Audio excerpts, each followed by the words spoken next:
अगर आपका भारतीय जनता पार्टी का होगा तो समस्याओं का समाधान ढूंढना आसान है कि सरकार भारतीय जनता पार्टी और विधायक विपक्ष का होगा कि समस्या ढूंढना आसान है? बेकार हो जाएगा ना ताकि आपकी जो समस्याएं हैं वो पुष्कर सिंह धामी जी के नेतृत्व की सरकार जल्द से जल्द उनको दूर कर सके। ये कांग्रेस जो है ये बोलती फिर रही है हर जगह। मैं भी बहुत मतलब पिछले एक हफ्ते से केदारनाथ विधानसभा में घूम रहा हूँ, लेकिन उस 5 साल में वो व्यक्ति अपनी विधायक निधि तक खर्च नहीं कर पाया। जो उसके हाथ का काम था, जो उसके सिग्नेचर से होने वाले काम थे, वो तक नहीं कर पाया। तो सरकार से क्या काम कराओगे? तुम सक्षम ही नहीं हो केदारनाथ विधानसभा का विकास करने के लिए, और इसीलिए 22 में यहाँ की जनता ने तुमको हराया था। और ये गलत फहमी अपने दिल से निकाल दो कि जिस जनता ने 22 में तुमको नकारा था वो 24 में तुमको स्वीकारेगी नहीं। वो भारतीय जनता पार्टी और नरेंद्र मोदी जी के चिन्हों पर चलने पे विश्वास रखती है। और माननीय पुष्कर सिंह धामी जी के नेतृत्व को देखते हुए, केदारनाथ क्षेत्र का विकास देखते हुए, वो फिर से अपनी बहन और बेटी आशा नौटियाल दीदी को यहाँ से जिताएगी, ताकि क्षेत्र का विकास जल्द से जल्द हो सके। इस क्षेत्र की जो समस्या है उनका समाधान। और 2.5 साल मुझे उनके साथ काम करने का सौभाग्य प्राप्त हुआ प्रभारी मंत्री के रूप में। और जितनी चिंता वो इस क्षेत्र की करती थी, यहाँ के लोगों की करती थी, मातृशक्ति की करती थी, युवाओं की करती थी, केदार को संगठन ने मौका दिया है मातृशक्ति को सशक्त करने के लिए। और मुझे पूर्ण विश्वास है कि आने वाली 20 तारीख को जब केदारनाथ की मातृशक्ति निकलेगी, केदारनाथ के बुजुर्ग निकलेंगे, केदारनाथ के युवा वोट करने निकलेंगे, केदारनाथ की देवतुल्य जनता वोट करने निकलेगी, तो सिर्फ एक लक्ष्य के साथ वोट करेगी कि आशा नौटियाल जी को जिता के केदारनाथ विधानसभा क्षेत्र का विकास कराना है, केदारनाथ को आगे बढ़ाना है, मोदी जी के सपनों का केदारनाथ बनाना है। एक ऐसे हमारे प्रधानमंत्री जो लगातार केदारनाथ धाम को आगे बढ़ाने में, केदारनाथ विधानसभा को आगे बढ़ाने में अपना योगदान दे रहे हैं। अपनी अपनी नौ मेरे ख्याल से कोई देश का ऐसा प्रधानमंत्री नहीं होगा, और अगर मैं गलत हूं तो आप मुझे टोक दीजिएगा। कोई देश का प्रधानमंत्री ऐसा नहीं होगा जो केदार बाबा के 9 बार दर्शन करने आया है एज प्रधानमंत्री। और 2013 की आपदा के बाद जिस तरीके से केदारनाथ धाम। बोलो भारत माता की जय। भारतीय जनता पार्टी जिंदाबाद जिंदाबाद जिंदाबाद। भारतीय जनता पार्टी जिंदाबाद जिंदाबाद जिंदाबाद। नरेंद्र मोदी जिंदाबाद जिंदाबाद जिंदाबाद। नरेंद्र मोदी जिंदाबाद जिंदाबाद जिंदाबाद। पुष्कर सिंह धामी जिंदाबाद जिंदाबाद जिंदाबाद। आशा नौटियाल जिंदाबाद जिंदाबाद जिंदाबाद। सौरभ और आप देख रहे हैं जी न्यूज। साथियों, हम लोग अभी केदारनाथ उपचुनाव को लेकर केदारनाथ विधानसभा क्षेत्र में हैं। हमारे साथ जो जिले के प्रभारी मंत्री हैं और जो कैबिनेट मंत्री सौरभ बोगड़ा जी हैं, हम उन्हीं के साथ खड़े हैं। उनका भी यहाँ पे लगातार चुनाव प्रचार चल रहा है। गली गली और गांव-गांव में वो प्रचार कर रहे हैं। इन्हीं के बीच हम लोग यहाँ पे पहुँचे हैं। चंद्रापुरी में हम लोग यहाँ पे हैं, और चंद्रापुरी में एक छोटी सी जनसभा यहाँ पे सौरभ बोगड़ा जी द्वारा की गई, और क्षेत्र के लोगों को आशा नौटियाल के पक्ष में मत देने की बात कही जा रही है। बोगड़ा जी, बहुत बहुत धन्यवाद आपको। आप जब गांव-गांव में जा रहे हैं और प्रचार प्रसार, किस तरह से देखते हैं इस चुनाव को? देखिए, चुनाव जो है बहुत स्पष्ट है कि चुनाव केदारनाथ के विकास के लिए लड़ा जा रहा है।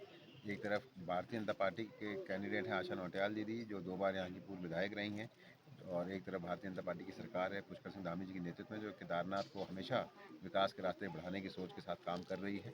और दूसरी तरफ एक ऐसी पार्टी है जिन्होंने हमेशा केदारनाथ की यात्रा को लेके, केदारनाथ के कामों को लेके हमेशा रोड़ा ही बना है। जिस तरीके से बहुत दुखद है, जिस तरीके से हज़ारों लाखों करोड़ों लोगों की आस्था से जुड़ा हुआ ज्योतिर्लिंग हमारा केदार बाबा का धाम है, और वहाँ पे जो कांग्रेस के कैंडिडेट हैं मनोज रावत जी, वो स्टेटमेंट देते हैं कि मानो तो शिला है, पत्थर है, वरना शिव भगवान है।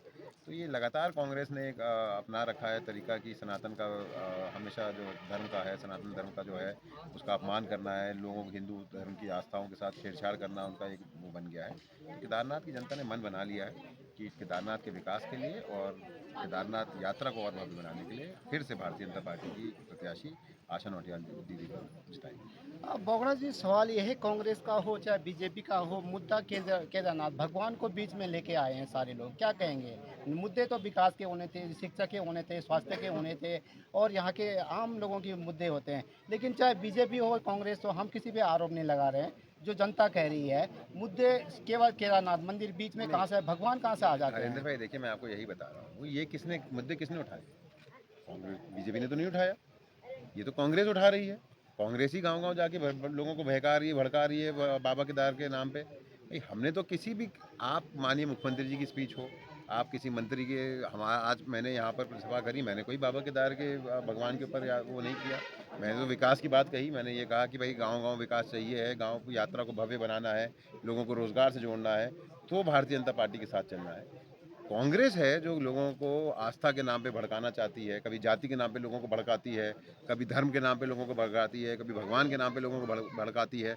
मैं तो आपको एग्जाम्पल के साथ कह सकता हूँ, उदाहरण के साथ बता रहा हूँ कि जब 31 जुलाई को केदारनाथ में सबसे भीषण आपदा आई थी, तो पूरी कांग्रेस, भारतीय जनता पार्टी का संगठन, सरकार आपदा राहत में काम में लगी हुई थी।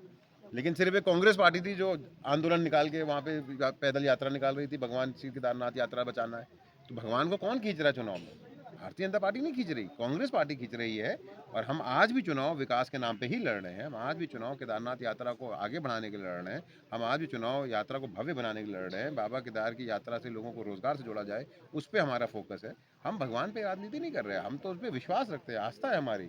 सनातन धर्म में जो भी विश्वास करता है वो बाबा केदार पे विश्वास करेगा, वो सारे मंदिरों पे विश्वास करेगा। लेकिन चुनाव में ये मुद्दा कांग्रेस खींच के लाई है, भारतीय जनता पार्टी नहीं लाई है। हरीश रावत ने एक बयान दिया है कि खंडित करने का काम कर रही है भाजपा, और भाजपा के लोग केदार घाटी के लोगों को पहचानने में देर कर रहे हैं।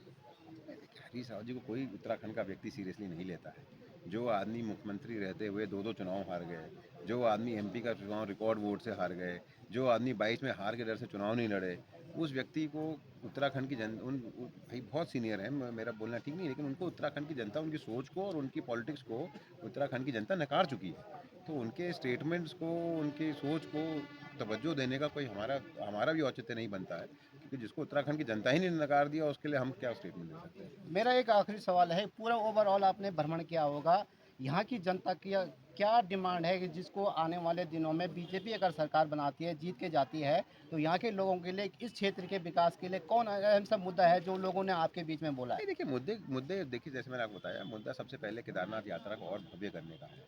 केदारनाथ यात्रा से रोजगार के माध्यम से लोगों को कैसे जोड़ा जा सके, वो है मुद्दा हमारे जो, क्योंकि ये आपदाग्रस्त क्षेत्र है। बहुत जगह ऐसा हुआ कि जब 31 जुलाई की आपदा आई तो पुल टूट गए, बहुत जगह ऐसा हुआ कि वहाँ पे रोडों का नुकसान हुआ, उनका रिपेयर जल्दी हो जाए, उनके काम हो जाए। कहीं कल भी मैं 2-3 गाँव में गया था, वहाँ पे लोगों ने डिमांड करी कि भाई जो हमारे नदियों के किनारे हैं उनमें पुश्ते लग जाएँ, ताकि गाँव को हानि ना पहुँच पाए।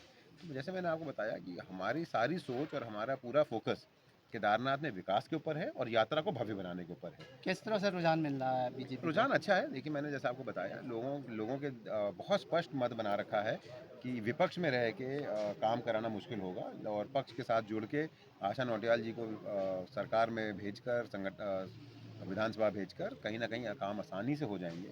और जनता ने 2-2.5 साल में, 3 साल में माननीय पुष्कर सिंह धामी जी के नेतृत्व में सरकार में काम देखा भी है, और माननीय मोदी जी का काम देखा है, और मुझे पूर्ण विश्वास है कि उन दोनों पे विश्वास जताते हुए जनता फिर से आशा नौटियाल जी को। क्या मार्जिन रहेगा? मार्जिन को देखिए भाई, बहुत मार्जिन के ऊपर तो बात नहीं होगी, लेकिन स्पष्ट जीत होगी, ये मैं आपको कह सकता हूँ। ये थे हमारे साथ सौरभ बोगना जी, जो प्रभारी मंत्री भी हैं यहाँ के, और उन्होंने अपनी बात रखी, बिल्कुल बेबाकी से अपनी बात रखी। और हमारे साथ यहाँ पे क्षेत्र के ये यहाँ के आम लोग हैं, उनसे भी पूछते हैं। क्या शुभ नाम आपका? मैं श्यामलाल चंद्रवाल, प्रभारी जिला रुद्रप्रयाग अनुसूचित मोर्चा। मैं विकास के लिए दौड़ रहा हूँ, और बीजेपी विकासवादी पार्टी है जिसके लिए सभी लोगों का योगदान अपरिहार्य है।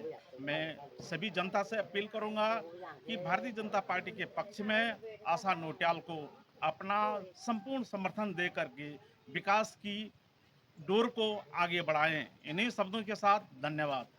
ये थे स्थानीय लोग जिन्होंने कहा है कि अपना वोट जो है आशा नौटियाल को दीजिएगा, और यहाँ से भारी मोहम्मत से उनको जीत के भेजेगा, तभी हमारे क्षेत्र के विकास की खुशहाली आगे बढ़ सकती है। हरेंद्र नेगी, जी न्यूज़, चंद्रपुरी।